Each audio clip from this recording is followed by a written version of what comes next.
नमस्कार बच्चों, आप सभी का स्वागत है। अब हम देखेंगे क्या, द्विघात समीकरण। ठीक है, अगला हमारा टॉपिक है द्विघात समीकरण, जिसमें हम बेसिक में सबसे पहले हम इसकी थोड़ी मोटा मोटी डेफिनेशन देख लेंगे।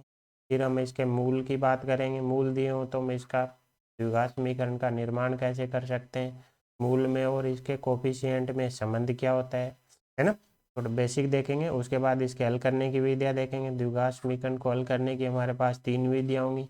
पहली विधि है जिसमें हम क्या कर लें, फैक्टर कर लें। दूसरी विधि है जिसमें हम क्या करेंगे कि परफेक्ट आप क्या बना सकते हो, स्क्वायर बना लो। तीसरी विधि है जिसमें हम क्या अप्लाई कर देंगे, श्री ये अप्लाई कर, वो हम देखेंगे कब कौन सी विधि हमें काम लेनी है। उसके बाद हम देखेंगे कि जो इसके मूल हैं, है ना, उनकी प्रकृति। प्रकृति मतलब कब वो वास्तविक होंगे और कब वो काल्पनिक होंगे। उसमें भी हम आगे देखेंगे कि वास्तविक होंगे तो उसमें भी एक कंडीशन है कि दोनों क्या हो जाए, वास्तविक हो और क्या हो जाए, साथ में समान हो जाए, है ना। तो मूलों की प्रकृति देखेंगे। उसके बाद हम कॉमन रूट देखेंगे, उभयनिष्ठ मूल। एक मूल कॉमन हो तो उसकी क्या कंडीशन है, दोनों मूल कॉमन हो तो उसकी क्या कंडीशन। इसमें कॉमन हमारे पास दो द्विघात समीकरण दी गई होंगी, उनमें या तो एक मूल कॉमन हो या फिर दो मूल कॉमन हो, तो उनकी क्या कंडीशन रहेंगी वो देखेंगे। इसके हम ग्राफ बनाना देखेंगे। हालांकि ग्राफ द्विघात समीकरण की नहीं बनेगी, हम क्या बनाएंगे, द्विघात फलन का ग्राफ बनाएंगे। ठीक है, कब ये बनेगा तो ये पैराबोला, कब ये अपवर्ड पैराबोला बनेगा, कब डाउनवर्ड पैराबोला बनेगा, कब कट करेगा एक्सेस को, कब नहीं करेगा। उसके बाद हम देखेंगे लोकेशन ऑफ रूट, कि एक रूट, दोनों रूट क्या हो, कोई संख्या से बड़े हो या फिर कोई संख्या इन दोनों रूट के बीच में हो, है ना, या फिर कोई दो नंबर के बीच में इसके एक रूट हो या दो नंबर के बीच में दोनों रूट हो। तो ऐसे अलग अलग केस हम देखेंगे कि रूटों की लोकेशन के आधार पे, है ना। तो ये हमारा मोटा मोटी हमारा क्या रहेगा, प्रोसेस रहेगा। सबसे पहले बेसिक डेफिनेशन देखेंगे, फिर हल करने की विधियाँ, फिर मूलों की प्रकृति, और उसके बाद ये तीन चीज। साथ में हम बीच बीच में क्या देखेंगे, प्रीवियस ईयर के क्वेश्चन भी देखेंगे इनके साथ साथ में। ठीक है, तो चलो शुरू करते हैं। सबसे पहले बेसिक देखते हैं, द्विघात समीकरण क्या होते हैं। द्विघात समीकरण पर आने से पहले हम क्या देखते हैं, बहुपद फलन देखते हैं। कोई फलन एफ एक्स है जो कि a0 plus a1x plus a2x² से लेके मान लो an x की पावर n तक। तो ये एक क्या है, n घात का बहुपद फलन है, जो कि हम फलन में भी ऑलरेडी देख चुके हैं, जो जहाँ पे n हमारा क्या रहने वाला है, पॉजिटिव इंटीजर। इसमें अगर हम n बराबर क्या लेते हैं, 0 ले लेते हैं, तो n बराबर 0 लेते ही तो ये क्या बन जाएगा, ये a0, है ना। n बराबर 0 लेते ही a0 प्लस a1, या फिर इसको क्या बोल देते हैं c। तो ये तो हमारा क्या बन जाएगा, अचर फलन बन जाएगा। जैसे ही n बराबर 1 लेंगे तो एफ एक्स बराबर क्या आ जाएगा, a0 प्लस a1x आ जाएगा। ये हमारा कैसा फलन हो जाएगा, रैखिक फलन हो जाएगा। इसी प्रकार अगर n बराबर 2 ले लिए तो a0 एफ एक्स बराबर क्या आ जाएगा, a0 plus a1x plus a2x। ये हमारा क्या बन जाता है, द्विघात फलन बन जाता है, और ऐसे चलते जाते हैं।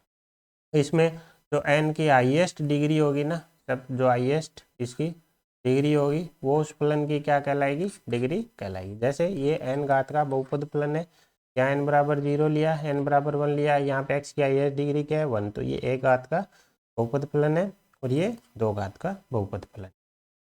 ठीक है, इसमें जो मैक्सिमम घात का पद होगा जो कि x की पावर n, उसका जो गुणांक होगा उसको हम क्या बोलते हैं, लीडिंग कोफिशिएंट बोलते हैं। ए एन है जो हमारा क्या होता है, लीडिंग कोफिशिएंट होता है। अगर हम बात कर रहे हैं एन घात के बहुपद फलन की, तो इसका लीडिंग कोफिशिएंट क्या नहीं होना चाहिए, 0 नहीं होना चाहिए, क्योंकि ए एन ही 0 हो गया तो एक्स की पावर एन का कोई पद ही नहीं बचेगा, तभी एन घात का बहुपद फलन रहेगा ही। तो ये हमने देखा बेसिक इसके बारे में, बहुपद फलन। अब इसको अगर हमने बहुपद फलन को किसके बराबर रख दिया, 0 के बराबर, तो ये क्या बन जाएगी, समीकरण बन जाएगी। ठीक है, जैसे हम बात कर रहे हैं द्विघात समीकरण चाहिए, तो हम n बराबर जैसे ही 2 लेंगे तो हमारा एफ एक्स क्या हो जाएगा, a0 plus a1x plus a2x²। जैसे ही इसको 0 के बराबर रखा, अब ये हमारी क्या कहलाएगी, एक समीकरण बन गई। x की मैक्सिमम घात 2 है, इसलिए हम इसे क्या बोल देते हैं, द्विघात समीकरण बोल देते हैं। ठीक है, अब हम ये तो हमारा जनरल टर्म हो गया है ना। लेकिन अब आगे हम यूज करेंगे क्या, A x square plus B x plus C बराबर जी। ठीक है, इसमें जो ए है हमारा वो क्या है, लीडिंग कोफिशिएंट है, जो कि क्या नहीं होना चाहिए, जीरो नहीं होना चाहिए। ये जीरो हो गया तो एक्स स्क्वायर का पद ही जीरो हो जाएगा, तो ये द्विघात समीकरण नहीं रहने वाला। ठीक है, ये द्विघात समीकरण है। समीकरण का मतलब क्या है, यहाँ पे इसके कितने रूट होने वाले, दो रूट होने वाले। रूट बोले तो इसके कितने मूल आएंगे, दो मूल आएंगे। दो मूल का मतलब एक्स की दो वैल्यू आएंगी जो इस समीकरण को क्या करेंगी, संतुष्ट करेंगी, चाहे वो वैल्यू वास्तविक हो चाहे वो काल्पनिक। लेकिन अधिकतम कितनी आएंगी, अधिकतम क्या, दो ही आएंगी वैल्यू, है ना। वो हम देखेंगे कब वास्तविक होगा कब काल्पनिक होगा। अगर इसमें इसके मूलों की संख्या आ जाए दो से ज़्यादा, तब ये समीकरण नहीं रहेगी, तब ये क्या बन जाएगी, आइडेंटिटी बन जाएगी। जैसे हम यूज करते हैं ट्रिग्नोमेट्रिक में sine square theta plus cos square theta बराबर, यहाँ पे आप थीटा कुछ भी रखो ये क्या होगा, हमेशा ट्रू होगा। जबकि इसकी घात क्या है, दो, है ना। जबकि थीटा की वैल्यू कितनी आ रही है, इनफाइनाइट वैल्यूज आ रही है। तो ये आइडेंटिटी है, ये क्या है, हमारी समीकरण है। तो यहाँ पे x की मैक्सिमम दो ही वैल्यू आएंगी जो इसको क्या करेंगी, संतुष्ट करेंगी। अगर इसके मूलों की संख्या क्या होगी, x की वैल्यू दो से ज़्यादा होगी, तब ये समीकरण नहीं रहेगी, क्या बन जाएगी, आइडेंटिटी बन जाएगी। तो सबसे पहले हमने क्या देखा, बहुपद फलन देखा। उसको अगर हमने जीरो के बराबर रख दिया तो हमारी समीकरण बन जाएगी। जितने घात की वो समीकरण होगी उतने उसके मूल होंगे।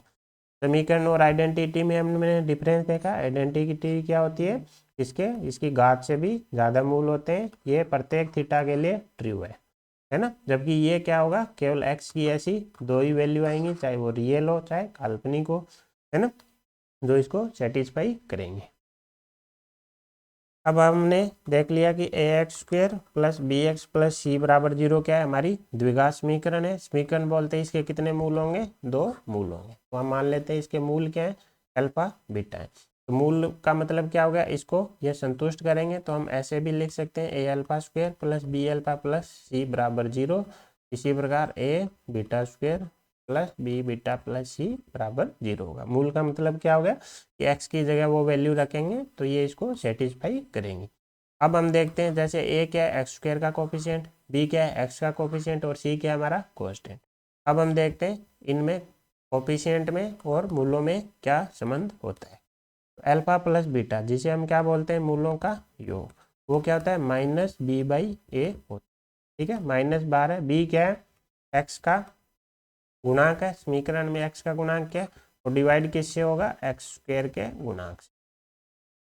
ठीक है, इसी प्रकार हम क्या निकाल सकते हैं, मूलों का गुणन निकाल सकते हैं, जिसे हम अल्फा इंटू बीटा लिखेंगे, जो कि क्या आने वाला है, सी बाई ए। ये हमारा क्या हो जाएगा, कांस्टेंट हो जाएगा, और नीचे डिवाइड में वही हमारा क्या है, एक्स स्क्वायर का गुणांक है। ये हम ऑलरेडी जानते हैं। ठीक है, तो हमने यहाँ से दो चीज़ें पढ़ी, मूलों का योग अल्फा प्लस बीटा क्या होने वाला है, माइनस का बी बाई ए, और अल्फा इंटू बीटा क्या होने वाला है, सी बाई ए होने वाला। ठीक है, अब हम देखते हैं कि अगर हमारे पास यह आगे, ठीक है, अब हम श्रीधराचार्य रूल लगाना सीख लेते हैं। जैसे ए x square plus B x plus C बराबर जीरो, तो एक्स बराबर हम लिख सकते हैं minus B plus minus under the root B square minus 4ac divided by 2। इसमें जो बी स्क्वायर माइनस 4ac है उसको हम आगे चल के क्या मानेंगे, डी मानेंगे। और ये हमारा डी है, यही डिसाइड करेगा कि इसके रूट हैं वो कैसे होने वाले, जो कि हम इसके बाद देखेंगे। ठीक है, कि रूट है जो वास्तविक होने वाले हैं या फिर काल्पनिक होने वाले हैं या फिर समान होने वाले। ठीक है, तो हमने क्या देखा, कोई भी द्विघात समीकरण है उसके रूट अल्फा बीटा है, तो अल्फा प्लस बीटा क्या होने वाला है, माइनस बी बाई ए होने वाला है। अल्फा इंटू बीटा क्या होने वाला है, सी बाई ए होने वाला है। और जो डी है वो हमारा क्या होने वाला है, बी स्क्वायर माइनस ए सी होने वाला है। और श्रीधराचार्य हमें लगाना आना चाहिए। ठीक है, इसके बाद देखो, अगर हमें दिया गया हो एफ एक्स बराबर a x square plus B x plus c. अब अगर हमें सी की वैल्यू निकालनी पड़ जाए तो हम इसमें एक्स बराबर क्या रख देंगे, जीरो। तो ये जीरो बन जाएगा, ये जीरो बन जाएगा, क्या आ जाएगा, सी आ जाएगा। एफ जीरो बराबर क्या आ जाएगा, सी आ जाएगा। इसी प्रकार अगर कभी बी की जरूरत पड़े तो क्या कर लेंगे, इसका पहले अवकलन कर लेंगे, फिर उसमें क्या करेंगे, एक्स बराबर जीरो रख देंगे। तो बी बराबर अगर हमें कहीं जरूरत पड़ी क्वेश्चन में तो हम एफ डैश जीरो भी यूज कर सकते हैं। अब देखो, अगर हमें दे दिए जाए समीकरण के मूल, तो हमें क्या करना आना चाहिए, वो समीकरण का निर्माण करना आना चाहिए। मूल का मतलब क्या होगा, x minus alpha into x minus beta बराबर 0 हम लिख सकते हैं। अगर अल्फा बीटा किसी द्विघात समीकरण के मूल है तो हम द्विघात समीकरण लिख सकते हैं x minus alpha into x minus beta बराबर 0। अगर हम इसको ओपन करेंगे तो एक्स स्क्वायर आ जाएगा minus beta x minus alpha x plus alpha into beta बराबर 0। तो एक्स स्क्वायर माइनस यहाँ से क्या होगा, एक्स कॉमन आ जाएगा प्लस एल्फा इंटू बीटा बराबर 0। तो अगर हम देखें तो ये क्या है, मूलों का योग है और ये क्या है, मूलों का एक तरीके से गुण है ना। तो ऐसे अगर हमारे पास अल्फा और बीटा किसी द्विघात समीकरण के मूल पता हो तो हम क्या निकाल सकते हैं, वो द्विघात समीकरण निकाल सकते हैं। या तो डायरेक्ट निकाल लो, x square minus x, x का कोफिशिएंट क्या आएगा, मूलों का योग आएगा, और कांस्टेंट की जगह क्या आएगा, मूलों का गुणन आएगा। या फिर यहाँ से भी हम निकाल सकते हैं। ठीक है, अब हमने क्या देखा था, अल्फा प्लस बीटा बराबर हमने माइनस का बी बाई ए देखा था, अल्फा इंटू बीटा क्या देखा था हमने, सी बाई ए देखा। अब अगर हमें कभी ज़रूरत पड़ जाए किसकी, alpha square plus beta square, इन्हीं दो से हमें कैलकुलेट करना है, तो हम क्या करेंगे, अल्फा प्लस बीटा का होल स्क्वायर में कन्वर्ट कर देंगे इसको। क्यों, क्योंकि हमारे पास वैल्यू किसकी है, अल्फा प्लस बीटा की। हमें पता है अल्फा प्लस बीटा का होल स्क्वायर करेंगे, alpha square plus beta square plus क्या आएगा, 2 अल्फा बीटा। अल्फा स्क्वायर हमें चाहिए, बीटा स्क्वायर हमें चाहिए। ये एक टर्म क्या आ रही है, एक्स्ट्रा आएगी। जैसे ही इसको ओपन करेंगे तो इस टर्म को हटाने के लिए क्या कर देंगे, इसको माइनस कर देंगे। अब हम देखेंगे कि अल्फा प्लस बीटा की हमारे पास वैल्यू है, अल्फा इंटू बीटा की वैल्यू है, तो किसकी वैल्यू आ जाएगी, alpha square plus beta square की वैल्यू आ जाएगी। याद नहीं, प्रोसेस याद रखना, डायरेक्ट रटना नहीं है, रट सको तो रट लेना, है ना। अदरवाइज प्रोसेस याद होगा तो वहाँ पे भी तुरंत निकाल लेंगे। ठीक है, इसी प्रकार अगर हमें ज़रूरत पड़ जाए किसकी, alpha cube plus beta cube की, तो हम क्या करेंगे, अल्फा प्लस बीटा का होल क्यूब कर लेंगे। क्यों, क्योंकि हमारे पास अल्फा प्लस बीटा पड़ा है, तो ये क्या देगा, अल्फा क्यूब तो देगा ही देगा, बीटा क्यूब देगा, प्लस क्या आएगा, 3 alpha square beta plus 3 beta square alpha. तो ये दो टर्म एक्स्ट्रा आएंगी जिसको ओपन करते ही, तो इनको हम क्या कर देते हैं, माइनस कर देते हैं। जैसे ही माइनस किया, अल्फा प्लस बीटा में पता होगा, इसमें से क्या कर सकते हैं, 3 अल्फा बीटा दोनों में से कॉमन ले सकते हैं। तो यहाँ तो बचेगा अल्फा, यहाँ बचेगा बीटा।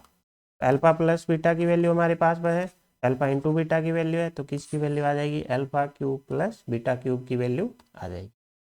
ठीक है, इसी प्रकार अगर जरूरत पड़ जाए अल्फा की पावर 4 प्लस बीटा की पावर 4, तो भी हम निकाल सकते हैं। इस बार हम क्या कर देंगे, alpha square plus beta square का होल स्क्वायर कर देंगे। क्यों, क्योंकि alpha square plus beta square की वैल्यू हम ऑलरेडी निकाल चुके हैं। तो इसका स्क्वायर करेंगे तो अल्फा की पावर 4 आएगा प्लस बीटा की पावर 4 आएगा, ये दो टर्म तो चाहिए। प्लस में क्या आएगा, 2 alpha square beta square extra आएगा, तो उसको क्या कर देंगे, माइनस कर देंगे।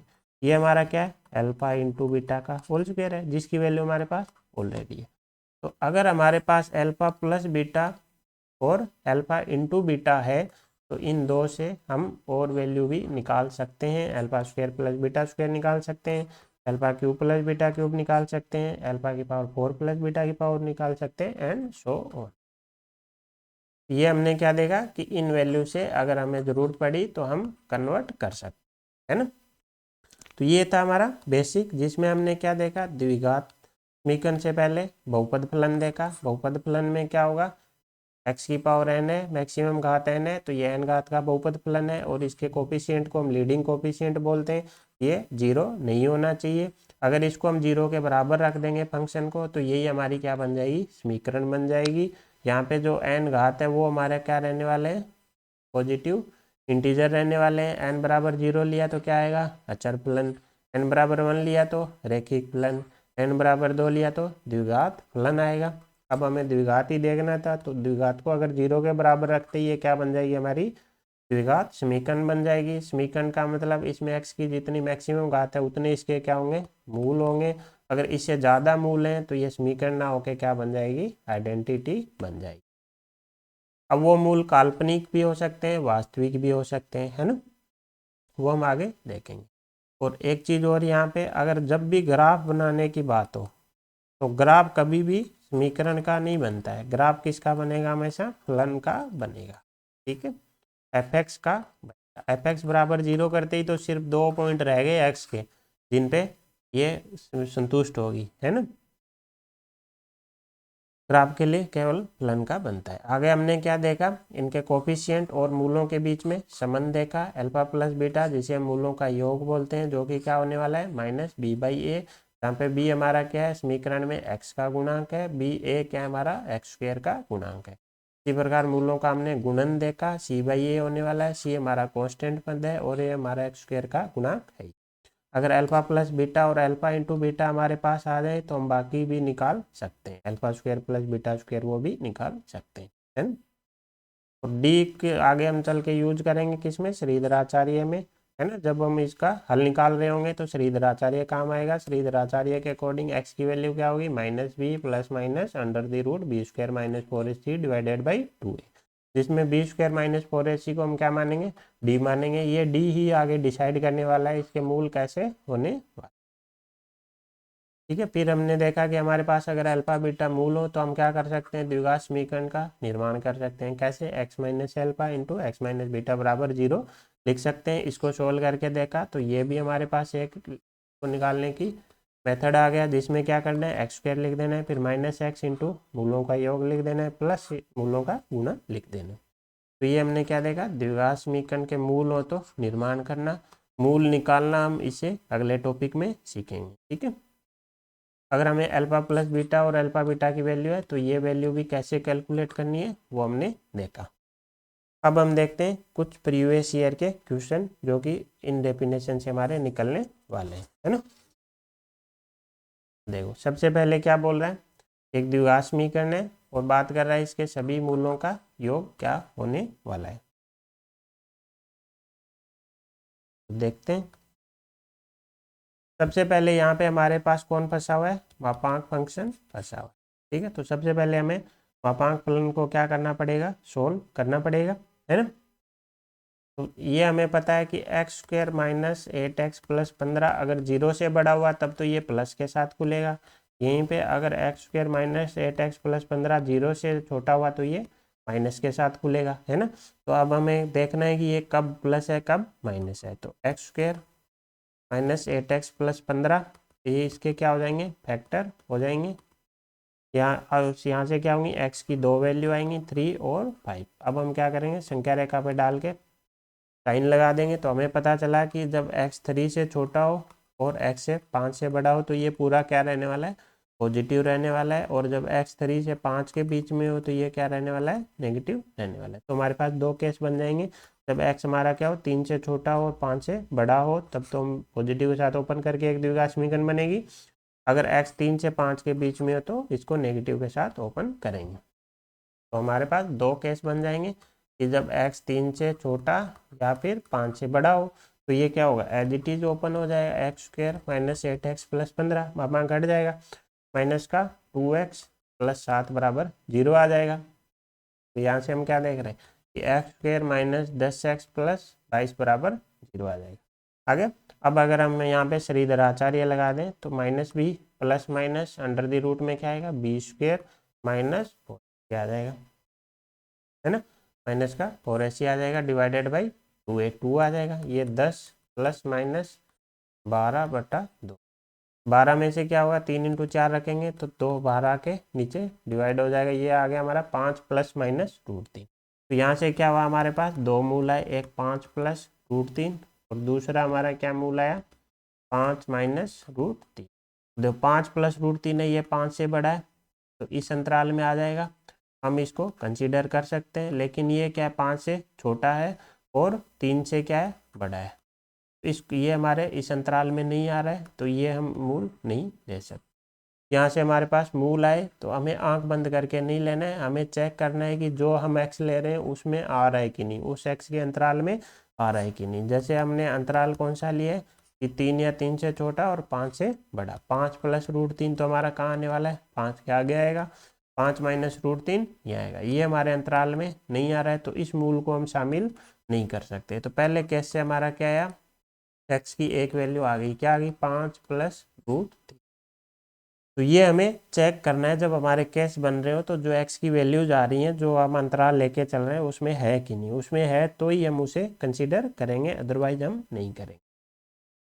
ठीक है, तो ये हमारा पहला केस हो गया। अब दूसरा केस लेते हैं, जब हमारा क्या हो x 3 और 5 के बीच में हो तो हमारा क्या होगा, माइनस के साथ ओपन होगा, है ना। हमारा जो मोड है वो माइनस के साथ ओपन होगा।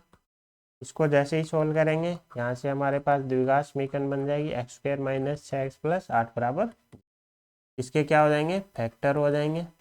यहाँ से क्या आएंगी, x की दो वैल्यू आ जाएंगी, x बराबर 2 और x बराबर 4। हम x कहाँ से कहाँ लेके जा रहे हैं, 3 से 5 का कंसिडर कर रहे हैं x, है ना। हमारा अंतराल ये x बराबर 2 यहाँ पड़ेगा, 4 यहाँ पड़ेगा। तो हम देख रहे हैं कि 2 हमारे अंतराल में नहीं है, 4 हमारे अंतराल में है, तो 2 हम नहीं ले सकते, 4 हम ले सकते हैं। तो यहाँ से हमारा मूल क्या निकल के आ गया, x बराबर 4। ठीक है, तो अब क्वेश्चन वाले ने क्या पूछा है कि इसके मूलों का क्या चाहिए, योग चाहिए। अब देखो ऐसे केस में मापांक वाले में डायरेक्ट वो नहीं लगा सकते हम अल्फा प्लस बीटा का, है ना, क्योंकि मापांक है। यहाँ पे x² का गुणांक हमें नहीं पता, ये पॉजिटिव हुआ तो उस केस में गुणांक +1 होगा, नेगेटिव हुआ तो ये गुणांक -1 होगा, है ना। तो इस केस में हमें क्या करना है, मापांक को केस बना के सोल्व करना है, मूल ही निकालने हैं और उसके बाद हम क्या करेंगे, इनका सम निकाल लेंगे। तो पहले हमने क्या किया, सबसे पहले मापांक को डिफाइन किया। मापांक बोल रहा है कि भाई x जब 3 से छोटा हो और 5 से बड़ा हो तो मैं पॉजिटिव रहूँगा, तो हमने एक केस ये बना लिया। दूसरा बोल रहा है कि 3 और 5 के बीच में नेगेटिव रहेगा, तो ये दूसरा केस हो गया। सबसे पहले तो मापांक का कष्ट दूर किया। पहले केस में जैसे ही लिया प्लस के साथ ओपन किया, द्विघात समीकरण बनी, श्रीधर आचार्य से मूल निकाले, चेक किया कि हमारे अंतराल में है कि नहीं, तो पता चला कि एक मूल क्या है, हमारे अंतराल में है, तो यहाँ से x की एक वैल्यू निकल के आ गई। ठीक है, इसके बाद हमने क्या देखा, 3 से 5 के बीच में लिया दूसरा केस, तो माइनस के साथ ओपन हुआ, सोल्व किया, 2 आंसर आए, लेकिन एक हमारे अंतराल में नहीं था, सिर्फ एक ही अंतराल में था। तो यहाँ से x बराबर क्या आ गया, 4 आ गया। यहाँ से x बराबर क्या आ गया, 5 + √3। तो हमारे मूल क्या आ गए, x बराबर 4, x बराबर 5 + 3। अब हमें क्या पूछा था, मूलों का योग पूछा था, तो इनका हम क्या कर देंगे, योग कर। तो 9 + √3 हमारा सी क्या हो जाएगा, करेक्ट आंसर हो जाएगा। अब देखते हैं हम अगला क्वेश्चन। अगले क्वेश्चन में हमें क्या दे रखा है, एक त्रिभुज दे रखा है और जिसके हमें शीर्ष दे रखा है और उसका क्या दे रखा है, लंब केंद्र। लंब केंद्र इसका क्या है, अल्फा बीटा है। आगे पूछ रहा है कि वो समीकरण कौन सी है जिसके मूल क्या है, ये मूल हमें पता है, तो समीकरण के लिए हम क्या करेंगे, मूलों का योग निकाल लेंगे, है ना, और हम मूलों का गुणा निकाल लेंगे, और मूलों का योग और गुणा आते ही हम समीकरण निकाल सकते हैं। x² - x इंटू तो क्या हो जाएगा, योग हो जाएगा, प्लस क्या हो जाएगा, गुणा बराबर क्या आ जाएगी, 0 आ जाएगी। कुल मिला के हमें क्या चाहिए, इनका योग निकालें। योग क्या हो जाएगा, alpha plus 4 beta, 4 alpha plus beta, ये हमारा क्या हो जाएगा, 5 इंटू अल्फा प्लस बीटा हो जाएगा। अगर हम क्वेश्चन में देखें तो ऑप्शन में देखें तो सब में क्या है, योग अलग अलग है। योग ये हमारा क्या बनने वाला है, एक्स का कोफिशिएंट, तो इसका मतलब योग अगर एक योग भी आ जाए तो भी हमारा काम बन सकता है। मतलब अल्फा बीटा अलग अलग ना आके हमारा अल्फा प्लस बीटा भी आ गया ना, तो भी हमारा क्या होगा, काम बन जाएगा, है ना। तो हम शुरू करते हैं। हमें क्या दे रखा है, ट्राइंगल दे रखा है, हम क्या मान लेते हैं, इसको ABC मान लेते हैं।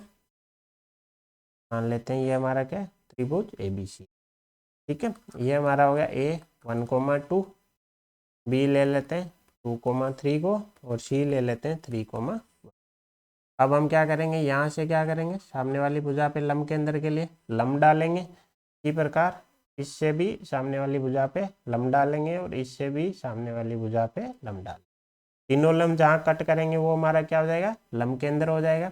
इस पॉइंट को अगर हम CD मान लूँ तो हम क्या करते हैं, सबसे पहले CD की इक्वेशन निकाल लेते हैं, CD की समीकरण निकाल। कोई भी रेखा की समीकरण निकालने के लिए हमें क्या मिल जाए, प्रवणता मिल जाए, और उस पर कोई एक बिंदु मिल जाए। बिंदु तो इस पे C है ही, हमें क्या चाहिए, प्रवणता चाहिए। प्रवणता के लिए हमें पता है AB जो रेखा है वो क्या लंबवत है किसके, CD के। AB की प्रवणता हम निकाल सकते हैं, y2 - y1 x2 - x1 से 1। तो CD की प्रवणता, ये दोनों क्या है, लंबवत है, तो इनकी प्रवणताओं का गुणनफल क्या हो जाएगा, -1 हो जाएगा। तो हमारे रेखा CD की प्रवणता क्या आ जाएगी, -1 आ जाएगी। प्रवणता आ गई, बिंदु आ गया, तो रेखा CD भी आ जाएगी, है ना। तो रेखा CD क्या आ जाएगी, हमें पता है y-1 बराबर m इंटू x-3, m बराबर क्या है -1, तो y-1 बराबर -x+3 आ गया, x + y बराबर क्या आ गया 4 आ गया। अब हमारे पास क्या आ गई सीधी रेखा की समीकरण आ गई, क्या आ गई x + y बराबर 4। अब हमने क्या देखा था, हमें सिर्फ क्या चाहिए अल्फा प्लस बीटा चाहिए। अल्फा बीटा अलग अलग निकालने की जरूरत नहीं है, क्योंकि अल्फा प्लस बीटा से ही हमारा क्या आ जाएगा योग आ जाएगा, योग आते ही हमारा ऑप्शन मिल जाएगा, है ना। तो अब अल्फा बीटा हमें पता है, जो हमारा लंब केंद्र है वो क्या है सीधी रेखा पे है, तो ये बिंदु जो अल्फा कोमा बीटा है ये इस रेखा को संतुष्ट करेगा, क्योंकि ये इसके ऊपर है, तो अल्फा प्लस बीटा क्या आ जाएगा 4 आ जाएगा। हमें तो यही चाहिए था। जैसे ही अल्फा प्लस बीटा आया हमारे पास क्या आ गया मूलों का योग आ गया, कितना आ गया 5 × 4 बराबर 20। तो हम देख लेंगे ऑप्शन में जिस समीकरण में मूलों का योग 20 है वो हमारा क्या हो जाएगा करेक्ट आंसर हो जाएगा। ठीक है, तो हमने क्या देखा, हमने देखा कि हमें वो समीकरण निकालने के लिए क्या चाहिए मूलों का योग चाहिए। जैसे ही हमने मूलों का योग किया हमें देखा कि हमें बस अल्फा प्लस बीटा मिल जाए तो भी हमारा काम बन जाएगा। अगर अल्फा प्लस बीटा से काम नहीं बन रहा होता तो हम क्या करते, हम एक समीकरण और एक रेखा की ओर निकालते और इन दोनों को सोल्व करके क्या निकालते, इनका प्रतिच्छेदन बिंदु निकालते, है ना। तो फिर हमारा लंब के अंदर आता, फिर अल्फा बीटा की वैल्यू आ जाती, तो हमारे मूल आ जाते, मूल आते हम समीकरण निकाल। तो इसने क्या बोला त्रिभुज है, हमने उसको ABC ले लिया, उसका लंब केंद्र के लिए तीनों सिर से सामने वाली भुजाओं पे लंब डाले, इनका जो प्रतिच्छेदन बिंदु होगा वो हमारा लंब केंद्र होगा। तो इसके लिए हमने क्या किया, सबसे पहले CD की समीकरण निकाली। आप चाहो तो कोई और समीकरण भी निकाल सकते, इस रेखा की भी निकाल सकते थे, है ना। तो समीकरण के लिए हमें क्या चाहिए प्रवणता चाहिए, और उस रेखा पे एक बिंदु मिल जाए। तो प्रवणता के लिए हमने लंब केंद्र की प्रॉपर्टी का यूज किया कि ये दोनों भुजाएं लंबवत हैं तो इनकी प्रवणताओं का गुणनफल -1 आने वाला है। यहाँ से तो CD की प्रवणता आ गई, बिंदु C हमारे पास है ही, ये होते हमारे पास रेखा आ गई, रेखा आते ही उस पे उस पॉइंट को रख के संतुष्ट करते ही हमारे पास अल्फा प्लस बीटा आ गया। अल्फा प्लस बीटा आते ही हमारे पास मूलों का योग 20 आया। तो ऐसा एक ही ऑप्शन है जिसमें मूलों का योग क्या है 20 है, तो हमारा करेक्ट आंसर क्या हो जाएगा 20 हो जाएगा। ठीक है, अब देखते हैं अगला क्वेश्चन। अगर अगले क्वेश्चन में अगर हम ध्यान से देखें तो साथ में क्या यूज हो रहा है आइटा, तो साथ में किसको घुसा दिया है इसने समिश्र संख्याओं को। क्वेश्चन में क्या दे रखा है P और Q आपकी वास्तविक संख्याएं, फिर ये हमें क्या दे रखी है एक इक्वेशन दे रखी है, और आगे बोल रहा है कि ये किस समीकरण के मूल है। कुल मिला के इसको हमें सोल्व करना है। यहाँ से हमारा P आ जाएगा और यहाँ से Q आ जाएगा। जैसे ही P Q आएंगे तो मूल आ जाएंगे, एक मूल होगा P + Q + Q² और दूसरा मूल होगा P - Q+। जैसे ही मूल आएंगे हमारे समीकरण निकालना तो हमें आते ही है मूलों का योग, और क्या निकालना है मूलों का गुणन निकालना है। कुल मिला के हमें इसको हल करना है। अब देखो इसमें ये हमारी क्या है समिश्र संख्या है जिसको हम Z मान लेते हैं। किसी भी समिश्र संख्या को हम किस रूप में लिख सकते हैं, इस रूप में लिख सकते हैं, जहाँ पे mod Z इसका क्या है मापांक है, थीटा उसका क्या है आर्ग्यूमेंट है ना। थीटा के केस में हमें क्या करना है, सबसे पहले बिना साइन के हम क्या करेंगे tan इनवर्स B/A निकाल लेते हैं, है ना। अगर हमारी A + आइटा B है तो समिश्र संख्या A + आइटा B है तो हम क्या करते हैं सबसे पहले tan इनवर्स B/A निकाल लेते हैं। फिर हम चतुर्थांश देखते हैं, पहले चतुर्थांश में तो थीटा होता है, दूसरे में पाई माइनस थीटा, तीसरे में माइनस हो जाएगा पाई माइनस थीटा का, और चौथे में माइनस थीटा। हमारे केस में x positive y negative, x positive y negative हम कहाँ करें चतुर्थांश। सबसे पहले इसका मापांक निकाल लेते हैं, तो x² + y² बराबर 2 आ जाएगा, है ना। अब हम थीटा निकाल लेते हैं, थीटा हमने क्या बोला बिना साइन के निकाल लो, √3/1 tan इनवर्स √3 हमारा हो जाएगा पाई/3 60 डिग्री हो जाएगा। अब हमें क्या चाहिए इसका आर्ग्यूमेंट चाहिए ये थीटा वो नहीं है ना, ये क्या है आर्ग्यूमेंट है, तो आर्ग्यूमेंट ऑफ Z क्या होगा 4 चतुर्थांश में तो माइनस थीटा होगा, तो माइनस का क्या आएगा पाई/3 आएगा। यहाँ पे हमने क्या किया है समिश्र संख्या की प्रॉपर्टी यूज की है, 1 - √3 आइटा को मापांक of Z × e⁻ iota argument के रूप में लिख सकते हैं। मापांक हमें निकालना आता है, आर्ग्यूमेंट के लिए हम सबसे पहले थीटा निकाल लेते हैं जो कि बिना साइन के निकालते हैं tan इनवर्स B/A या y/x। फिर हम देखते हैं कि हमारी जो पॉइंट है वो प्रथम चतुर्थांश में है, सेकंड में है, थर्ड में या फोर्थ में। फर्स्ट में तो थीटा का थीटा ही ले लेते हैं, दूसरे में तो पाई माइनस थीटा लेते हैं, तीसरे में माइनस पाई माइनस थीटा और चौथे में माइनस थीटा। हमने देखा हमारा एक्स पॉजिटिव वाई नेगेटिव, तो हमारा चतुर्थांश फोर्थ हुआ। चतुर्थांश में हमारा क्या हुआ, माइनस थीटा लेना है, तो इस आर्ग्यूमेंट ऑफ जेड क्या आ गया, e की पावर माइनस पाई बाई 3। जैसे ये आया हम क्या कर सकते हैं, 1 माइनस √3 आइटा को क्या लिख देंगे, 2 इंटू ई की power minus iota pi by 3, है ना। अब हम क्या, ये क्यों किया, क्योंकि इसकी पावर 200 अब सोल्व करना आसान हो जाएगा, वरना इसकी पावर 200 हम कैसे करते। तो अब इसकी पावर क्या लेनी है, हमें 200 लेनी है। जैसे ही 200 लेंगे, 2 की पावर 200 तो अलग हो जाएगा, और ई की पावर माइनस आइटा क्या हो जाएगा, 200 पाई बाई 3 हो जाएगा। अब ई की पावर हमें पता है, ई की पावर आइटा थीटा बराबर क्या होता है, cos theta plus iota sine theta. तो ये हमारा क्या हो जाएगा, ई की पावर जो ये माइनस आइटा 200 पाई बाई 3 है, ये क्या हो जाएगा, कोस माइनस का 200 पाई बाई 3 और प्लस आइटा साइन में माइनस का 200 पाई बाई 3। अब हमें क्या करना है, 200 पाई बाई 3 को डिवाइड करना है। तो हम देखते हैं 6 3 18, 2 20 6 3 18, 66 टाइम तो पूरा चला जाएगा, है ना। बचेगा क्या, 2 पाई बाई 3। ये अब ये हो गया। अब देखो कोस माइनस को तो खा जाएगा, है ना। कोस 60 पाई, तो 60 पाई हमारा कहाँ पहुँच गया, यहाँ पे, प्लस 2 पाई बाई 3, तो ये तो क्या रहने वाला है, प्लस ही रहने वाला है। और साइन आइटा में से क्या होगा, माइनस बाहर आ जाएगा, और sine 60 pi plus 2 pi by 3 भी प्लस ही रहने वाला है। ये हमारा क्या बन गया, कोस 120 बन गया, है ना। ये हमारा हो जाएगा माइनस का 1/2, और ये हमारा हो जाएगा माइनस का √3/2 आइटा, ठीक है। तो ये अभी तो हमारा क्या हुआ, ये पावर 200 वाला सोल्व हुआ है। हमने क्या किया, 1 माइनस रूट आइटा 3 को इस रूप में लिख लिया। फिर हमने ई की power iota 2 pi by minus 200 pi by 3 को सोल्व किया, cos theta plus iota sine theta, theta को सिंप्लीफाई किया, तो ये हमारे पास निकल के आ गया। अब इसके बाहर क्या बैठा है, 2 की पावर 200 बैठा है। अब हम पूरे को लिख लेते हैं। तो 2 की पावर 200, इसको हमने समीकरण संख्या को सोल्व किया, हमारे पास क्या हो जाए, माइनस का 1/2 माइनस का √3/2 आइटा। ये पूरी किसके बराबर दे रखी है, 2 की पावर 199 और p प्लस आइटा क्यूब। ये पावर कट जाएगी, बचेगी क्या, 2 2 अंदर जाके मल्टीप्लाई हो जाएगा, तो -1 माइनस का √3 आइटा बराबर p प्लस आइटा क्यूब। जैसे ही दोनों तरफ तुलना करेंगे, p बराबर -1 आ जाएगा, q बराबर माइनस का √3 आ जाएगा। जैसे पी क्यू की वैल्यू आ गई, हमारा पहला मूल आ जाएगा। पहला मूल क्या था, p plus Q square. P क्या हो जाएगा, -1 माइनस का √3, क्यू स्क्वायर क्या हो जाएगा, 3 हो जाएगा। ये आ गया आपका 2 माइनस का √3 आ गया।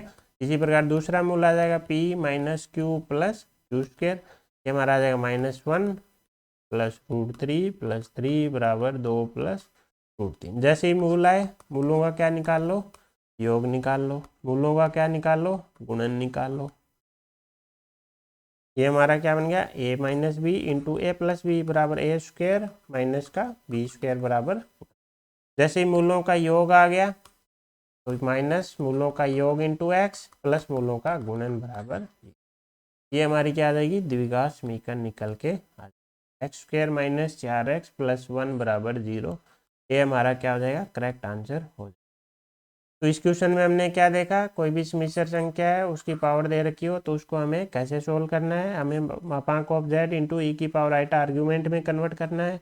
आर्ग्यूमेंट हमें कैसे निकालना है वो हमने देखा। उसके बाद उसको हमने सोल्व किया। ई की पावर आइटा थीटा को हम क्या लिखेंगे, cos theta plus iota sine theta.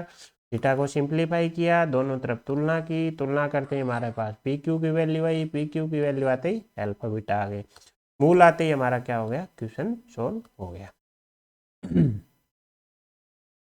अब चलते हैं अगले क्वेश्चन पे। क्वेश्चन में हमें क्या दे रखा है, एक समीकरण दे रखी है जिसके द्विघात समीकरण है, मूल अल्फा बीटा है और वैल्यू पूछ रखी है ना। तो alpha cube plus beta cube हमने क्या है अभी थोड़ी देर पहले देखा था, क्या होता है, अल्फा प्लस बीटा का whole cube minus 3 alpha beta into alpha plus beta. Alpha plus beta हम क्वेश्चन में देख के क्या बोल सकते हैं, हमारा क्या होने वाला है, -λ/3। क्यों, माइनस एक्स का कोफिशिएंट लेमडा, एक्स स्क्वायर का कोफिशिएंट 3। इसी प्रकार अल्फा इंटू बीटा क्या होता है, constant divided by x square का कोफिशिएंट। लेकिन ये सारी वैल्यू है हमारे पास, है ना, अल्फा प्लस बीटा की वैल्यू है, अल्फा बीटा की इंटू बीटा की वैल्यू है, लेकिन मामला कहाँ फंसा पड़ा हुआ है, लेमडा। लेमडा के लिए इसने क्या दे रखा है, अल्फा बीटा के व्युत्क्रमों के वर्गों का योग कितना दे रखा है, 15, मतलब 1/अल्फा² प्लस 1/बीटा²। 1/अल्फा 1/बीटा व्युत्क्रम हो गए, ये हमने वर्ग कर दिया और फिर योग कर दिया। इसकी वैल्यू क्या दे रखी है, 15। इस साइड सोल्व करेंगे तो अल्फा² प्लस बीटा² डिवाइड में क्या देगा, अल्फा² बीटा² बराबर 15, है ना। एलसीएम ले लिया, यहाँ से क्या आ गया, अल्फा² प्लस बीटा² बराबर 15 इंटू अल्फा बीटा का होल स्क्वायर। अब अल्फा इंटू बीटा का होल स्क्वायर की वैल्यू हमारे पास ऑलरेडी है ना, तो ये हमारा 15 इंटू अल्फा इंटू बीटा की वैल्यू कितनी है, 1/3। हम इसको क्या लिख देंगे, इसका स्क्वायर करेंगे तो क्या आ जाएगी, 1/9 आ जाएगी। ये हमारे पास कितनी आ गई, 15/9 आ गई, आ गई। अब हमें क्या करना है, अल्फा² प्लस बीटा² है, इसको हम क्या लिख सकते हैं, अल्फा प्लस बीटा का स्क्वायर माइनस 2 अल्फा बीटा लिख सकते हैं, है ना। अल्फा प्लस बीटा की जगह हमारा क्या आ जाएगा, माइनस का λ/3, तो λ²/9 minus 2 into alpha into beta की तरह, अल्फा इंटू बीटा की जगह कितना आ जाएगा, माइनस का 1/3 बराबर 15/9। जैसे ही सोल्व करेंगे यहाँ से λ² की वैल्यू हमारे पास 9 निकल के आ, लेमडा की वैल्यू के लिए क्वेश्चन वाले लेंगे, हमें कंडीशन दे रखी थी, इसके व्युत्क्रमों के वर्गों का योग करना है। इसको जैसे ही सोल्व करेंगे, एलसीएम दिया, सोल्व किया, λ² की वैल्यू आ गई। जैसे ही λ² की वैल्यू आ गई, हमारी अल्फा प्लस बीटा की वैल्यू आ गई। अब यहाँ पे क्या है, हमारे पास कंफ्यूजन रहेगा कि यहाँ से लेमडा की क्या आ रही है, 2 वैल्यू आ रही है, तो देखते हैं, पहले उसको सोल्व करते हैं, ठीक है। तो अल्फा³ प्लस बीटा³ का अब क्या करते हैं, होल सबसे पहले अल्फा³ प्लस बीटा³ जो हमारा था वो हमारा क्या निकल के आया था, अल्फा प्लस बीटा का cube minus 3 alpha beta into alpha plus beta, यही था। देखो अल्फा प्लस बीटा के क्यूब की जगह जैसे ही रखेंगे λ/3, तो ये बन जाएगा माइनस का λ³ बन जाएगा, λ³ बनेगा ना, λ³ है ना, माइनस का 3 अल्फा बीटा की जगह क्या आ जाएगा, माइनस का 1/3 अल्फा प्लस बीटा हमारा क्या आ जाएगा 1/3 माइनस का, है ना, ये आएगा λ/3, सॉरी ये तो माइनस का 1/3 और ये माइनस का λ/3, ये आ गया। अब हम जैसे इसको सोल्व करेंगे हमारे पास बनेगा, इसमें से हम क्या करते हैं, माइनस का लेमडा कॉमन ले लेते हैं, अंदर हमारे पास बच जाएगा λ²/22, या फिर हम करते हैं λ² तो बना ही नहीं, इसमें से हम क्या करते हैं, लेमडा कॉमन ले लेते हैं, माइनस का जैसे ही लेमडा कॉमन लेंगे यहाँ बचेगा हमारे पास λ²/27, ये 3 से 3 कैंसिल, माइनस माइनस माइनस, ये माइनस बच गया, लेमडा बाहर चला गया 1/3, है ना। ओके, कुछ तो गड़बड़ हुई है, अच्छा माइनस लेमडा बाहर ले लिया तो ये प्लस का 1 बच जाएगा, है ना, तो ये माइनस लेमडा इंटू ये 1/3 बन जाएगा, क्यों λ² बराबर 9 रखेंगे, ये 1/3 बन जाएगा, ये माइनस का 2 λ/3 बन जाएगा, बन गया।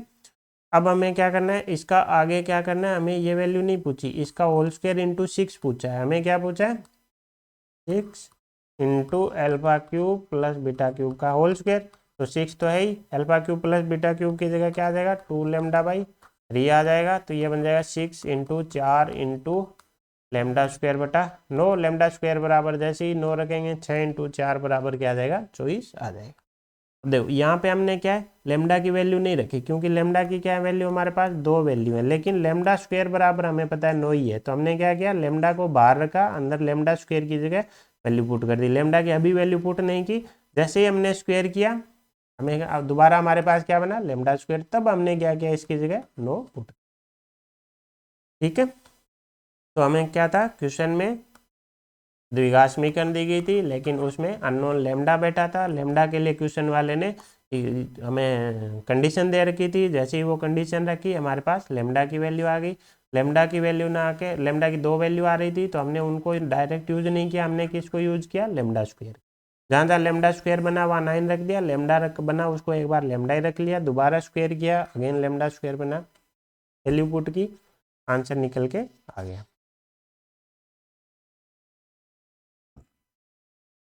चलते हैं अगले क्वेश्चन पे। सेम ही क्वेश्चन है जैसा हमने पहले वाले क्वेश्चन में देखा था। सबसे पहले हमें इसको क्या करना है, मापांक ऑफ जेड इंटू ई की पावर आइटा थीटा के रूप में लिखना है ना। मापांक ऑफ जेड हमारा क्या आ जाएगा, 2 हो जाएगा। टेन थीटा, थीटा क्या हो जाएगा हमारा, थीटा हो जाएगा टेन इनवर्स 1/√3। 1/√3 बोले तो हमारा हो जाएगा π/6 हो जाएगा।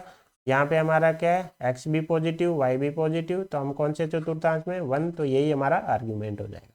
तो सेम क्वेश्चन है जैसा हमने थोड़ी देर पहले किया था, है ना। जैसे ही इसको सोल्व करेंगे, सोल्व करने के बाद आपकी दोनों तरफ तुलना करोगे, p बराबर -1 आ जाएगा, q बराबर √3 है। क्वेश्चन वाले ने क्या पूछा है, क्वेश्चन वाले ने पूछा कि p और q किस समीकरण के मूल होंगे। तो कुल मिला के यही हमारे मूल हो गए। तो हम मूलों का योग निकाल लेंगे, √3 - 1, मूलों का गुणन निकाल लेंगे -√3। तो हमारी समीकरण क्या बन जाएगी, x² माइनस मूलों का योग इंटू एक्स प्लस मूलों का, ठीक है। ये आप कुछ सोल्व करना, इसमें कुछ नहीं करना। थीटा हमारे पास आ चुका है, इसको सोल्व करना है, दोनों तरफ तुलना करेंगे, पी क्यू की वैल्यू आ जाएंगी और हमारा करेक्ट आंसर क्या आ जाएगा, डी। यहाँ माइनस आएगा नहीं, गुणन में माइनस आएगा, ठीक है। अब चलते हैं अगले क्वेश्चन में। ये क्या बोल रहा है, कोसेक 18 डिग्री निम्न समीकरण का मूल है। कोसेक 80 डिग्री देखते ही सबसे पहले हमें क्या पता होना चाहिए, साइन 18 डिग्री का मान पता होना चाहिए। साइन 18 डिग्री का मान होता है √5 - 1/4, ठीक है। √5 - 1/4 होता है ना। तो कोसेक 18 डिग्री का मान क्या हो जाएगा, 4/√5 - 1। अब क्या करते हैं, इसको रेशनलाइज कर देते हैं, √5 + 1 से ऊपर नीचे मल्टीप्लाई कर देते हैं। जैसे ये मल्टीप्लाई होगा नीचे a - b into a + b, तो a² - b² बराबर क्या बन जाएगा, 4। इस 4 से ये 4 कैंसिल हो जाएगा।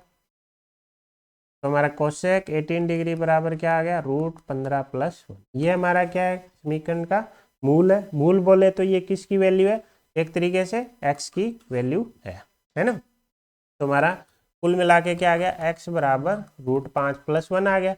यहाँ से हम क्या लिख सकते हैं, x - 1 बराबर √5 लिख सकते हैं। अब हमें क्या करना है, द्विघात समीकरण बनानी है, तो दोनों तरफ क्या कर देते हैं, वर्ग कर देते हैं। तो ये हो गया। अब जैसे ही इसको ओपन करेंगे, x² + 1 - 2x बराबर 5, 5 को इधर ले आएंगे, x² - 2x - 4 बराबर 0 हमारा क्या हो जाएगा, करेक्ट आंसर हो जाएगा। तो कुल मिला के यहाँ पे हमें क्या ध्यान में होना चाहिए, हमें पता होना चाहिए साइन 18 डिग्री का मान क्या। जैसे साइन 18 डिग्री का मान है, कोसेक 18 डिग्री का आ गया। ये हमारी क्या बन गई, x की वैल्यू बन गई। जैसे x की वैल्यू आ गई, हमें क्या चाहिए थी, द्विघात समीकरण। द्विघात समीकरण के लिए हमने स्क्वायर कर दिया और हमारी समीकरण निकल के ठीक है। चलते हैं अगले क्वेश्चन पे। क्वेश्चन में क्या बोल रहा है, अल्फा बीटा इस समीकरण के मूल हैं और अल्फा की पावर 4 + बीटा की पावर 4 हमें वैल्यू दे रखी है और ए के मानों का योग वो गुणनफल पूछ रखा है। तो हमें अल्फा की पावर 4 + बीटा की पावर 4 क्वेश्चन में दे रखा है और द्विघात समीकरण दे रखी है, उसके मूल अल्फा बीटा है। तो उससे हम एक चीज़ समझ गए कि अल्फा + बीटा हमारा क्या होने वाला है, -x का गुणांक 60 की पावर 1/4/x² का गुणांक तो 1 है, और दूसरा अल्फा इंटू बीटा क्या होने वाला है, हमारा ए होने वाला है। ये हमें कहाँ से पता चला, हमें द्विघात समीकरण से पता चला। और ये क्वेश्चन में हमें क्या दे रखा है, -30 दे रखा है। तो कुल मिला के ये हम इसमें यूज करेंगे। जैसे ही यूज करेंगे हमारे पास ए में एक समीकरण बन जाएगी। थोड़ी देर पहले हमने देखा था अल्फा की पावर 4 + बीटा की पावर 4, इसको हम लिख सकते हैं α² + β² का whole square -2 into alpha beta का होल स्क्वायर। उससे पहले हमें क्या चाहिए, α² + β² चाहिए। तो ये हमारा क्या हो जाएगा, अल्फा + बीटा का whole square -2 alpha beta. Alpha + beta का जैसे ही होल स्क्वायर करेंगे ये बच जाएगी 60 की पावर 1/2 -2 इंटू ए आ जाएगा। ये पूरी हमें क्या करना है, अब इसकी जगह रखना है ना। हम अल्फा की पावर 4 + बीटा की पावर 4 को सोल्व कर रहे हैं। α² + β² की वैल्यू हमारे पास निकल के आ चुकी है। 60 की पावर 1/2 को √60 लिख सकते हैं, माइनस का 2a, इसका पूरे का क्या है, होल स्क्वायर है, माइनस हमारा क्या चल रहा है 2 इंटू अल्फा बीटा का होल स्क्वायर। अल्फा बीटा का होल स्क्वायर बोले तो a का होल स्क्वायर। आगे अब देखो, अब हम क्या करते हैं, इसको ब्रैकेट को ओपन कर लेते हैं, है ना। जैसे इसको ओपन करेंगे इसका स्क्वायर होगा तो 60 प्लस 4a² माइनस 4√60a, और ये माइनस का 2a² चल रहा है, और इसकी पूरे की वैल्यू कितनी दे रखी है, माइनस का 3। तो ये minus plus 4a² minus 2a² कितना बच गया, प्लस का 2a²। ये माइनस 4√60a है, ये 30 इधर आके हमारा क्या हो जाएगा, 90 हो जाएगा। 2 से क्या होगा, पूरी समीकरण को डिवाइड कर देते हैं। तो ये हमारे पास क्या आ गई, अगेन एक क्या आ गई, द्विघात समीकरण आ गई। इसके अब द्विघात समीकरण है तो इसके दो मूल होंगे, a1 इंटू a2, तो a की कितनी वैल्यू आएंगी, 2 वैल्यू आएंगी। क्वेश्चन वाले ने क्या पूछ रखा है, इन वैल्यू का गुणनफल। तो क्या हम इसे सोल्व करें, नहीं, क्यों, क्योंकि हमें अगर समीकरण दी गई हो तो हम मूलों का गुणनफल निकाल सकते हैं। कांस्टेंट बटा a² का गुणांक आएगा, कांस्टेंट कितना है 45, a² का गुणांक कितना है 1, तो मूलों का गुणनफल क्या हो जाएगा, 45 हो जाएगा। तो हमारा करेक्ट आंसर क्या हो जाएगा, 45। ठीक है, आसान था।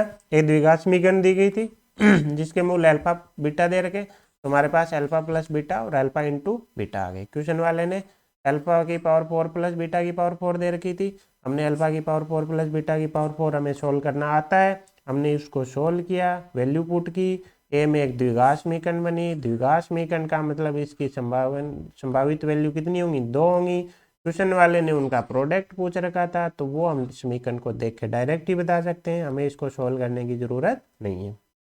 ठीक है, अब चलते हैं अगले क्वेश्चन पे। जेईई मेन 2023 का क्वेश्चन है। ये क्या बोल रहा है, अल्फा 1 से लेके अल्फा 7 तक क्या है, एक समीकरण है, उसके मूल है। ठीक है, अब देखो ये क्या दे रखा है, 7 घात की समीकरण दे रखी है। तो सबसे पहले हमें क्या, इसको इसके मूल 7 हैं, और आगे क्या दे रखा है, इनमें से अल्फा 1 सबसे बड़ा है, फिर अल्फा 2, और लास्ट में कौन है, अल्फा 7 है, और इनकी वैल्यू पूछ रखी है। तो कुल मिला के इसको हमें सोल्व करना है। ठीक है तो हमें एक तो एक्स इसमें से पूरे में से कॉमन आता हुआ, कॉमन आ रहा है ना। तो यहाँ से एक वैल्यू तो हमारे पास क्या आ गई, x बराबर 0 निकल के आ गई। ठीक है, अब अंदर वाले में देखो x² बराबर क्या ले लेते हैं, t ले लेते हैं। जैसे ही t लेंगे ये t³ बन गया, प्लस 3t² आ गया, माइनस 13t माइनस 15 बराबर 0। अब ये हमारी क्या आ गई, t में 3 घात की समीकरण आ गई। जब भी 3 घात की समीकरण दिखे तो सबसे पहले इसका हम क्या करेंगे, हम कोशिश करेंगे कि इसका हमें क्या मिल जाए, एक मूल मिल जाए। ठीक है, तो हम क्या करेंगे, इसमें t की रैंडम वैल्यू रखना शुरू करेंगे। जैसे t बराबर 1 रख दिया, 2 रख दिया, 3 रख दिया, 0 रख दिया, है ना, एक एक रख के देखें। 0 रखने पे तो हमें पता है ये 0 नहीं बन रही, t बराबर 1 रख के देखते हैं, ये तो 0 नहीं बन रही। t बराबर 2 रख के देखते हैं, ये हमारा 12 8 20, ये भी 0 नहीं बन रही। t बराबर 3 रख के देखते हैं, ये 27 बन गया, ये 27 बन गया, ये 26 माइनस 15 नहीं 13 39, हाँ 39, तो ये हमारा प्लस का 54, ये माइनस का 54, तो ये 0। तो यहाँ से हमें क्या पता चला, t बराबर 3 इसका क्या है, 3 घात के समीकरण का मूल है। t बराबर 3 एक मूल है, तो t माइनस 3 इसका क्या होगा, एक फैक्टर होगा। जैसे t माइनस 3 से डिवाइड करेंगे, यहाँ पे क्या बचेगी, द्विघात समीकरण, और ये पूरा क्या होगा, 0 के बराबर होगा। अब हमें ये क्या चाहिए, द्विघात समीकरण। ये निकालने के लिए हमें क्या करना पड़ेगा, इसको पूरी को डिवाइड करना पड़ेगा। तो हम क्या करेंगे, पूरी जो क्यूबिक इक्वेशन है उसको t माइनस 3 से डिवाइड कर देते हैं। क्यों, क्योंकि इसका एक फैक्टर है, तो t³ बनाने के लिए सबसे पहले t² से मल्टीप्लाई किया, माइनस प्लस, तो ये आ गया 6t² माइनस 3। क्या करेंगे, 6t से मल्टीप्लाई कर देंगे, 6t² माइनस 6 3 18 माइनस ये बचा यहाँ पे 5t, ऊपर से आ गया माइनस 15, पूरे को मल्टीप्लाई कर देंगे 5 से, तो 5t माइनस 15 ये आ गया। तो कुल मिला के जो हमारी क्यूबिक इक्वेशन थी उसके हो गए फैक्टर, एक t माइनस 3 आएगा, दूसरी बचेगी हमारे पास क्या, द्विघात समीकरण बचेगी। ठीक है, अब देखो, अब यहाँ से जो द्विघात समीकरण है उसके हमारे पास क्या दिख रहे हैं, फैक्टर होते हुए दिख रहे हैं, t+5 t+1 बराबर 0। तो यहाँ से क्या आ गया, t बराबर 3 आ गई, टी बराबर 5 आ गया, टी बराबर सॉरी माइनस का 5 और माइनस का 1 आ गया। लेकिन टी तो हमने किसको माना था, एक्स स्क्वायर को माना था, है ना। तो यहाँ से एक्स की क्या है, 2 वैल्यू आ जाएंगी प्लस माइनस √3, यहाँ से क्या आ जाएंगी 2 वैल्यू आ जाएंगी प्लस माइनस √5 आइटा, यहाँ से एक्स की 2 वैल्यू आ जाएंगी माइनस का 1 प्लस माइनस आइटा। तो कुल मिला के अब हमारे पास x की 7 वैल्यू आ चुकी है। x बराबर 0 पहले आ चुका था, प्लस माइनस √3, ये रही 2, 2 ये रही, 2 ये रही। अब ये हमारे पास क्या आ गई, इसके 7 मूल निकल के आ गए। ट्यूशन वाले ने क्या दे रखा था, 7 मूल, अल्फा 1 अल्फा 2 से लेके अल्फा 7 तक, है ना। अब हमारे पास चैलेंज क्या है कि इनमें से अल्फा 1 किसको माने, अल्फा 2 किसको माने, है ना। तो इसके लिए क्वेश्चन वाले ने क्या दे रखा है कि जो रूट आए ना उनका क्या निकालो, आप मापांक निकालो, और जो सबसे बड़ा है उसको अल्फा 1 लेना है, ठीक है। तो सबसे पहले हम क्या करेंगे, इनका जो वैल्यू है इनका मापांक लेते हैं। एक का मापांक 0, प्लस रूट माइनस √3 का मापांक 3 आएगा, प्लस माइनस √5 आइटा का मापांक क्या आएगा 5 ही आएगा, और 1 वाले का 1 अब हमें क्या करना है, इसको संख्या रेखा पर डालना है। तो एक यहाँ पे बैठा है रूट, है ना, और 1 मापांक वाला यहाँ बैठा है, और ये 3 मापांक वाला, ये 5 मापांक वाला। क्वेश्चन वाले ने क्या बोला है, जो सबसे बड़ा है उसको क्या लेना है आपको, अल्फा 1। तो जिसके मापांक से 5 आ रहा है वो हमारे क्या होने वाले हैं, अल्फा 1 और अल्फा 2। ये क्या हो जाएंगे हमारे अल्फा 3 और अल्फा 4। ये हमारे क्या आ जाएंगे अल्फा 5 और अल्फा 6, और ये हमारा क्या बन जाएगा अल्फा 6 बन। ये मूल नहीं बनेंगे, जहाँ से मापांक ये जिसका 0 आ रहा है वो अल्फा 7 बन जाएगा। तो x बराबर 0 है वो हमारा क्या बनेगा अल्फा 7। अल्फा 5 और अल्फा 6 क्या बनने वाले हैं, अल्फा 5 और अल्फा 6 जिसका मापांक 1 है, मापांक 1 वाले क्या है प्लस माइनस आइटा। अल्फा 3 और अल्फा 4 कौन बनने वाले हैं, जिनका मापांक 3 है, तो प्लस माइनस √3, प्लस माइनस √3 था। और अल्फा 1 और अल्फा 2 कौन बनेंगे, जिनका मापांक 5 है, क्यों, क्योंकि इनका मापांक सबसे ज़्यादा है, तो प्लस माइनस √5 आइटा।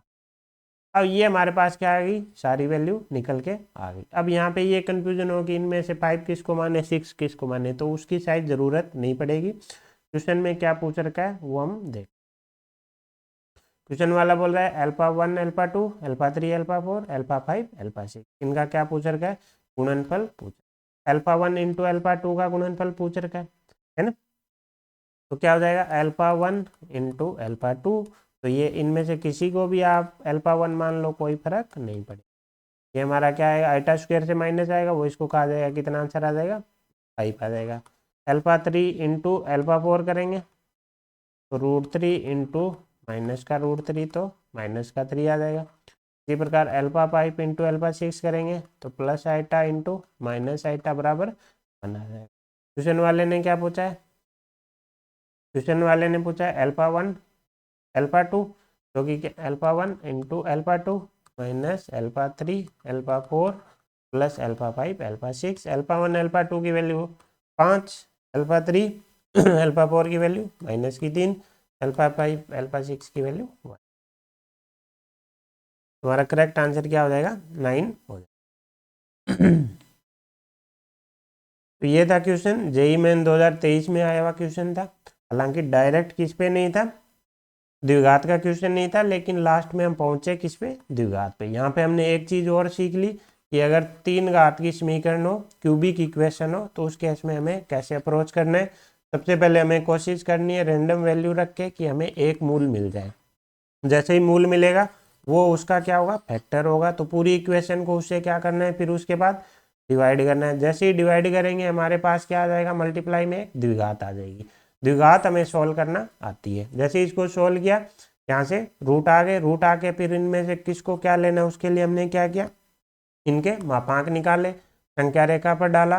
तो इनमें से जो सबसे बड़े मापांक वाले हैं वो तो अल्फा 1 2 है, फिर अल्फा 3 4 5 6। तो यहाँ से हमें पता चल गया कि कौन से अल्फा 1 और अल्फा 2 होंगे। फिर इनका गुणनफल पूछ रखा था, हमने गुणनफल किया, वैल्यू आई, उनको ऐड कर दिया, तो हमारा आंसर आ गया। ठीक है, अगला क्वेश्चन देखते हैं। क्वेश्चन में क्या दे रखा है, एक समीकरण दे रखी है और उसके पूछ रहा है सभी मूलों का योग क्या है log p, तो p की वैल्यू किसके बराबर होगी। ध्यान से देखें तो हमारे पास ये क्या नहीं है, कोई क्वाड्रेटिक इक्वेशन नहीं है, लेकिन एक बार सोल्व करने की हम कोशिश करते हैं। ठीक है, तो कहीं ना कहीं ये क्वाड्रेटिक या क्यूबिक बनेगी। सबसे पहले देखो e की power 2x minus 11 into e की पावर s, इसको हम क्या ले लेते हैं, डिवाइड में ले जाते हैं। e की पावर x को हम क्या करते हैं, कॉमन ले लेते हैं, ओ सॉरी लघुत्तम ले लेते हैं। अब अगर मैं ले लेता हूँ e की पावर x बराबर क्या, t, तो जैसे ही t लेंगे तो t cube minus 11 T square plus 81/2 है ना, और आपका माइनस का 45 बराबर 0। ये हमारे पास क्या आ गई है, क्यूबिक इक्वेशन निकल के आ गई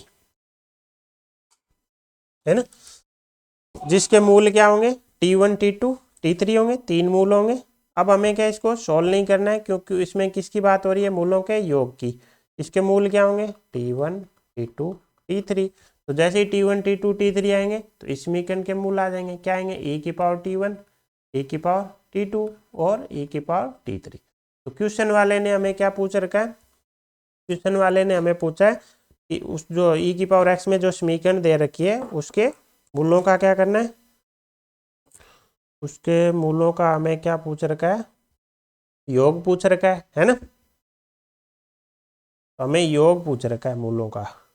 अगर मान लेते हैं इसका क्या मूल है, अल्फा बीटा गामा है ना, अल्फा बीटा गामा क्या है, इसके मूल है। तो हमें पूछ रखा है alpha plus beta plus gamma पूछ रखा है ना। अगर इसके ई की अल्फा बीटा मूल गामा है तो क्या होंगे, ई की पावर अल्फा ई की पावर बीटा और ई की पावर गामा होंगे। ये किसकी वैल्यू होंगी, टी की वैल्यू होंगी है ना। तो हमें तो क्या चाहिए, alpha plus beta plus gamma चाहिए, तो हमें क्या करना पड़ेगा, इनको मल्टीप्लाई करना पड़ेगा। जैसे ही मल्टीप्लाई करेंगे तो हमारा क्या बन जाएगा, ई की power alpha plus beta plus gamma बन जाएगा है ना। तो कुल मिला के इस समीकरण के ये e की पावर t1 ये इसके मूल नहीं होंगे है ना। कुल मिला के जो इसके मूल है ना t1 t2 t3, इनका हमें क्या करना पड़ेगा, गुणनफल करना पड़ेगा। जैसे ही गुणनफल करेंगे e की पावर t1 की जगह वैल्यू रखेंगे क्या, e की पावर अल्फा e की पावर बीटा e की पावर गामा, यहाँ से क्या बनेगा, alpha plus beta plus gamma बन जाएगा।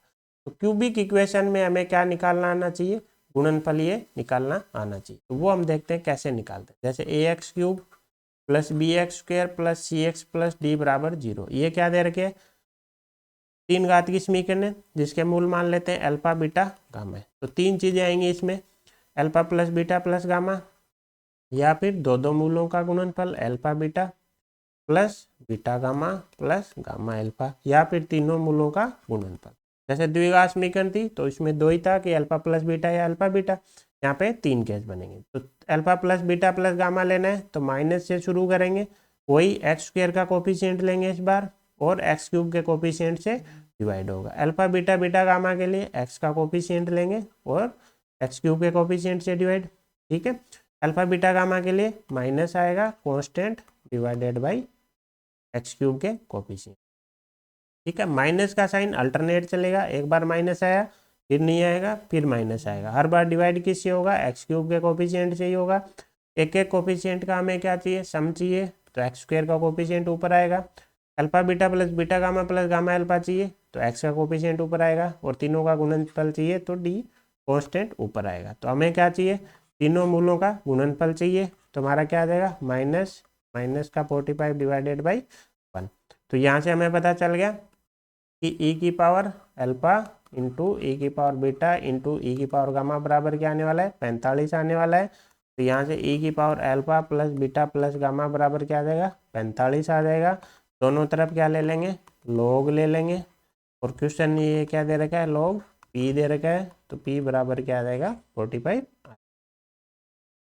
ठीक है। तो यहाँ पे हमने एक नई चीज सीखी कि अगर 3 घात की समीकरण दे रखी हो, उसके मूल हमें अल्फा बीटा गामा दे सके तो हम अल्फा प्लस बीटा गामा निकाल सकते हैं। हर बार क्या होगा, एक्स क्यूब का जो लीडिंग कोफिशिएंट है उससे डिवाइड करना है, पहले माइनस फिर प्लस फिर माइनस लेना है। और सबसे पहले अगर एक एक मूल ले रहे हैं तो एक्स स्क्वायर के कोफिशिएंट लेना है, alpha beta plus beta gamma plus gamma alpha case में एक्स का कोफिशिएंट, और तीनों के गुणनफल में कांस्टेंट हमें लेना है। तो सबसे पहले हमने क्या किया, दी गई इक्वेशन में e की पावर x को t माना, इसके मूल अगर अल्फा बीटा गामा है तो क्वेश्चन वाला किसकी बात कर रहा है, alpha plus beta plus gamma की बात कर रहा है। तो अगर ये है तो इसके इस इक्वेशन के मूल क्या हो जाएंगे, e की पावर अल्फा, e की पावर बीटा और e की पावर गामा हो जाएंगे। क्यों, क्योंकि t1 t2 3 मूल होंगे और x बराबर अल्फा बीटा गामा लगेंगे तो t की 3 वैल्यू आएंगी, e की पावर अल्फा, e की पावर बीटा, e की पावर गामा। अब हमें चाहिए alpha plus beta plus gamma, तो हम क्या करेंगे, इन तीनों का गुणा निकालेंगे, क्योंकि गुणा करेंगे जैसे ही तो ऊपर पावर क्या हो जाएंगी, ऐड हो जाएंगी, alpha plus beta plus gamma आ जाएगा। और इनका गुणा करने के लिए तीनों का गुणनफल हमें पता है, constant power minus divided by leading coefficient, तो 45 आ गया। तो ये पूरा 45 आ गया। ई हटाने के लिए हमने एंटी लॉग ले लिया, जैसे ही लॉग लिया लॉग 45, ये बोल रहा है लॉग पी वैल्यू है इसकी, तुलना की पी बराबर क्या आ गया 45 आ गया।